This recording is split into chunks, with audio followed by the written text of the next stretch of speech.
Okay, so picture this. I was just a regular guy, right? Name's Alex. Was working the graveyard shift at a gas station on the outskirts of Phoenix. Quiet night, just me, the hum of the refrigerators, and the occasional truck rumbling by. Then it started. Not with a bang, not with a scream, but with a murmur. People outside, they started acting weird.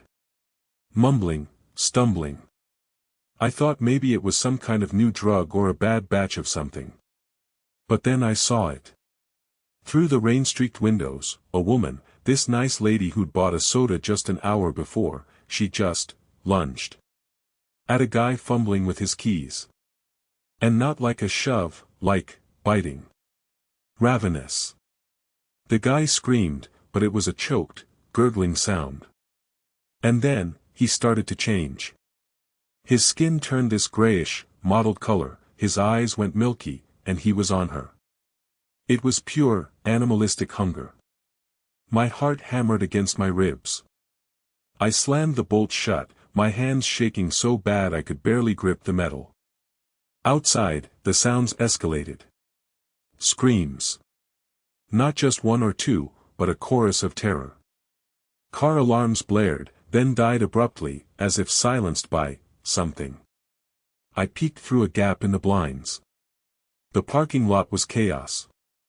People running, falling, being dragged down by these shambling, jerky figures. They weren't people anymore. Their limbs moved with this horrifying, disjointed grace, and the sounds they made, oh God, the sounds. It was like a guttural growl mixed with a wet tearing. I saw a man, a dad I'd recognized from seeing him stop by with his kids, get his arm ripped off. He was still alive, screaming, but then the other one got to his face. Panic set in. Not the kind where you freeze, but the kind where your brain just screams, run. But where? I was in a concrete box. The phone lines were dead, of course. The radio just crackled static. The power flickered, then went out completely, plunging me into darkness, save for the distant, flickering flashes of something. I grabbed a tire iron from behind the counter. It felt pathetic, but it was all I had. I could hear them now, right outside the door. Scratching. Thump thump thump. Not like they were trying to get in, but like, exploring. Like they were drawn to the sound, the warmth. The smell of fear. And then, a crash. Not the glass breaking, but something heavy hitting the side of the building. They were getting closer. What would you do? Seriously, if you were me, trapped in that gas station, with the world outside turning into this hellscape, what would be your first move? The gas station wasn't built for this. It was just thin metal and glass. I could hear them moving around, these awful, wet shuffling sounds. I knew I couldn't stay. Not there. The back door. It led to a small alley, usually filled with overflowing trash cans. If I could just make it to the alley, maybe I could find a way out. Maybe there was another building, a more solid place. But getting to the back door meant crossing the main showroom, with its massive windows. Windows that now showed a tableau of utter devastation. It was like watching a nightmare unfold in slow motion. People I knew, people I'd served coffee to, were now monsters. Their faces contorted, eyes vacant, their bodies twisted. And the hunger. You could see it in the way they moved, the way they tore into anything living. I swear, the air itself felt thick with desperation. I had to move. Now. Every instinct screamed at me to just curl up and disappear, but a tiny, stubborn part of me, the part that remembered sunshine and laughter, pushed me forward. Before I left, if this is the last thing anyone ever hears, please, if you're out there, subscribe. Hit that like button. Just acknowledge that I was here. Because I don't know if I'll make it to tomorrow. I really don't. The gnawing hunger was a constant companion, a dull ache that had become as familiar as my own breathing. I scavenged for anything edible, my senses heightened, scanning the desolate landscape for the slightest sign of life, or, more importantly, sustenance. My journey had taken me through parched lands, where the sun beat down relentlessly, and the earth cracked like an ancient, forgotten parchment. Each step was a conscious effort, a defiance against the overwhelming urge to simply lie down and let the world swallow me whole. Days blurred into a monotonous cycle of walking, searching, and enduring. I found a few withered berries, barely enough to stave off the worst pangs, and a meager trickle of muddy water that tasted of desperation itself. The hope that had flickered within me was being tested, stretched thin like worn-out fabric. Doubt started to creep in, a cold whisper in the back of my mind, questioning the point of this relentless struggle. Was there even anything to reach? Then, I saw it. A faint plume of smoke rising in the distance. It was a tiny speck against the vast, indifferent sky, but to me, it was a beacon, a promise. My weary legs found a new surge of energy, a desperate sprint towards that fragile sign of civilization. As I got closer, the smoke resolved into a small encampment, rough shelters huddled together, a few figures moving about. My heart hammered in my chest. Would they help? Or would they turn me away, another desperate soul seeking refuge? I approached cautiously, my voice hoarse from disuse. "Hello." I croaked, the sound barely audible. The figures turned, their faces obscured by shadow and distance. A moment of tense silence hung in the air, thick with anticipation and fear. One figure detached itself from the group and began to walk towards me. As they drew nearer, I could see it was a woman, her face etched with hardship, but her eyes held a spark of something I hadn't seen in a long time, kindness. She didn't speak, but her expression conveyed a quiet understanding. She extended a hand, not in greeting, but in offering. In her palm lay a piece of dried fruit, small but precious. Relief washed over me, so potent it almost brought me to my knees. I took the fruit, my fingers trembling, and offered a silent, heartfelt thanks. She gestured towards the camp, an invitation to join them. As I walked into the cluster of shelters, I saw others, their faces reflecting similar struggles, but also a shared resilience. There wasn't much, meager rations, simple tools, but there was a sense of community, of shared survival. That night, I slept for the first time without the gnawing fear of being utterly alone. The embers of their fire cast a warm glow, and the murmur of their quiet conversations was a lullaby. It wasn't a paradise, not by any stretch of the imagination, but it was a place of respite. It was a chance. The path ahead was still uncertain, fraught with peril, but for now, I had found a flicker of warmth in the overwhelming darkness. I had found a reason to believe that tomorrow might, indeed, come. Okay, so remember how I said I found a group? Yeah, that lasted about 3 days. It was Sarah, Mark, and this quiet guy, Leo. We were holed up in an old abandoned diner on the outskirts of what used to be called Oakhaven. We'd managed to scavenge some canned goods, mostly peaches and beans, which felt like a feast. The real problem wasn't finding food, not at first. It was the silence. The kind of silence that screams. Every creak of the building, every gust of wind, it all sounded like them. On the third morning, Mark, who'd been jumpy since day one, decided we needed to scout for more supplies. He was convinced there was a well-stocked pharmacy a few miles down the road. Sarah was against it, said it was too risky, but Mark was already out the door, grabbing his rusty crowbar. Leo and I just looked at each other. What else could we do? We followed. That's when it happened. We were halfway down a tree-lined street, the kind that used to be so peaceful, and we heard it. A sort of guttural, wet sound. Mark, being Mark, went to investigate.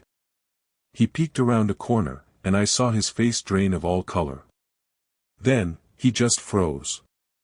Before Sarah or Leo or I could even register what was happening, this thing lunged out from behind a parked car. It was a woman, or what used to be a woman. Her skin was gray and peeling, her eyes milky white, and her jaw was hanging open, revealing bloody gums and broken teeth. She wasn't just moving, she was lurching, with this terrifyingly single-minded purpose. Mark screamed. It wasn't a loud scream, more like a choked gasp. The creature, it didn't even hesitate. It went straight for his throat. I saw its teeth sink in, heard that awful tearing sound. Sarah was screaming too, a high-pitched shriek of pure terror. Leo grabbed my arm, his grip like iron. We didn't even think, we just ran. We ran back the way we came, the sounds of Mark's dying and that thing's guttural noises echoing behind us. We made it back to the diner, slamming the door shut, trying to barricade it with the flimsy tables. Sarah was sobbing uncontrollably. Leo, his face ashen, just kept staring at the door, his hand resting on a heavy frying pan. The initial shock, the sheer, unadulterated horror of seeing a person become a monster and then, eat another person, it was like a physical blow. My stomach churned. I felt like I was going to throw up. This wasn't a movie, this was real. Mark was gone. Torn apart. And the worst part? I knew, deep down, that if we hadn't run, if we tried to help, we'd be gone too. The idea of survival, the raw, selfish instinct, it was suddenly the only thing that mattered. The fear of them wasn't just a fear of being bitten anymore, it was a fear of what they were, a primal terror of the complete and utter loss of humanity. The guttural screams that had echoed moments before were replaced by a chilling silence, punctuated only by the distant, ragged breathing of the remaining survivors. We huddled closer, a desperate knot of humanity against the encroaching dread. The flickering light of the dying embers cast long, distorted shadows that seemed to writhe and reach for us. I couldn't shake the image of Mark. It was burned into my mind, a stark, gruesome reminder of our new reality. Every rustle of leaves, every snap of a twig, sent fresh waves of panic through the group. We were exposed, vulnerable, and the hunger for what we had, for what we represented, was palpable in the suffocating darkness. Our meager rations were dwindling, and the gnawing emptiness in our stomachs was becoming a constant, unwelcome companion. Whispers circulated, hushed arguments about where to go, what to do. Some wanted to push further into the unknown, hoping to find a haven, a place untouched by the rot that had consumed everything else. Others, paralyzed by fear, advocated for staying put, a suicidal strategy that felt more like surrender than survival. I found myself agreeing with the latter, a testament to how deeply the events had shaken me, stripping away any semblance of daring or ambition. The idea of moving, of exposing ourselves to more of them, was simply too much to bear. Then, a flicker of light in the distance. Not the frantic dance of fire, but a steady, unwavering beacon. Hope, a fragile, almost forgotten sensation, pricked at my consciousness. Was it another group? A settlement? Or was it a trap, a lure designed by the very things we were trying to escape? The debate was fierce, the tension so thick you could cut it with a knife. Ultimately, the collective yearning for safety, for a chance at something more than just existing, won out.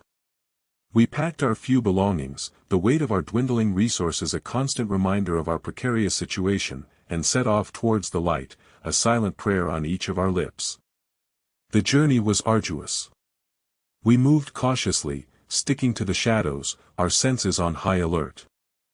The closer we got to the light, the more the landscape changed. The decay seemed to lessen, the air felt cleaner, less heavy with the stench of death. But a new unease settled in. There was a strange stillness about the place, an absence of the usual sounds of nature, replaced by an eerie quiet. We reached the source of the light, a fortified compound, its walls high and seemingly impenetrable. Armed figures patrolled the ramparts, their movements precise, their gazes sharp and scrutinizing. We were observed, evaluated, and a decision was being made about our fate. The gates creaked open, and we were motioned inside.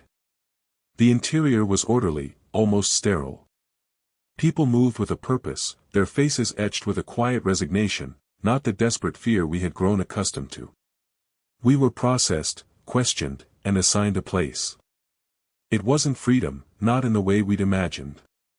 It was survival, contained and controlled. We had escaped the immediate threat, but the memory of Mark, and the horrifying truth of what had happened, remained. We were safe, for now, but the world outside, the world that had been so brutally altered, still existed. And we carried its scars with us, deep within. The sirens. That's the first thing that really hit me. Not the screams, not the chaos that had erupted in the streets outside my tiny apartment window, but the goddamn sirens. A relentless, deafening wail that just kept coming, intertwining with the other sounds, the guttural roars, the sickening thuds, the sharp cracks that I'd soon learn were gunshots. I remember pressing my face against the cool glass, my breath fogging it up, trying to make sense of the nightmare unfolding below. People running, not from anything specific, but just, running. And then others, moving with this jerky, unnatural gait, their eyes hollow, their mouths twisted into silent screams that were somehow worse than the audible ones. I saw it happen. A woman, just a regular lady walking her poodle, get tackled. The poodle yipped, a pathetic sound, before being torn apart. And the woman. I saw her get consumed. Like a pack of wild animals, but worse. These weren't animals. They were people. My neighbors. My fellow citizens. The transition was so fast, so horrifyingly complete. 1 minute they're normal, the next they're these things. My apartment, which had always felt like a sanctuary, now felt like a trap. The walls were paper thin, and I could hear the shuffling, the groaning, just outside my door. I remember crawling into a corner, pulling a blanket over my head, my heart hammering against my ribs like it was trying to escape. It wasn't just the sight of it, the raw, visceral horror.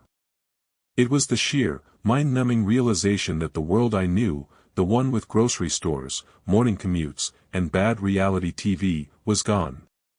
Replaced by this meat grinder. And the worst part? The absolute worst? The utter, crushing loneliness. There was no one to turn to.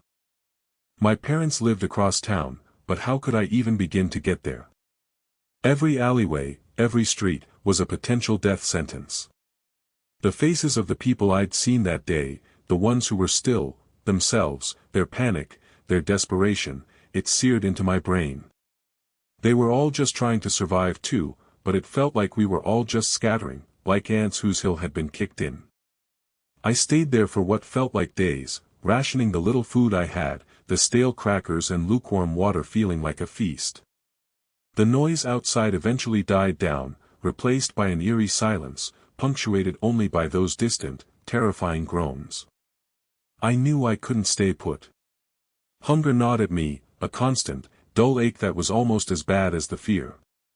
But the thought of stepping outside, of facing what was out there, was paralyzing. Every creak of the building, every gust of wind, sent jolts of pure adrenaline through me. I kept thinking about Mark, about what he must have gone through. That chilling memory, combined with the visceral reality of what I'd witnessed, made my decision. Staying meant certain death, slow and agonizing.